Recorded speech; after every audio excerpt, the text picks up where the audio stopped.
here we go. This is my question to Senator Gold, please. Recently, I had the honor of co-hosting with Senator Lynn Rowan of Ireland an international roundtable, the first of its kind, that brought together lawmakers from many different countries who are leading on making new laws to address the misuse of non-disclosure agreements used against victims of harassment and sexual misconduct in private and public workplaces, including publicly funded universities. A report from Employment and Social Development Canada found in 2017 that 60% of women reportedly experience sexual harassment in the workplace. Now, as demonstrated by Hockey Canada, NDAs are often used to gag victims of sexual misconduct in the interests of the institution, perpetuating the violating behavior. My question today is focused on the International Labour Organization's Convention 190, entitled Eliminating Violence and Harassment in the World of Work.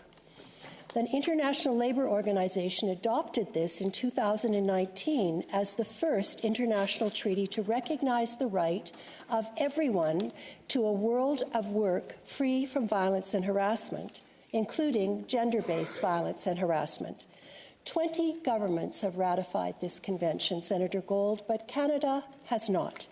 The Canadian federal government has no clear legislation to identify, regulate, and stop the misuse of NDAs.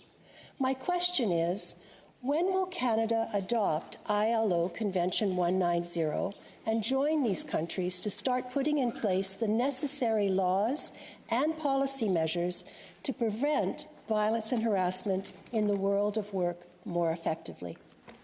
Gold. Well, thank you for your question. And the short answer is I don't know, and I will make inquiries.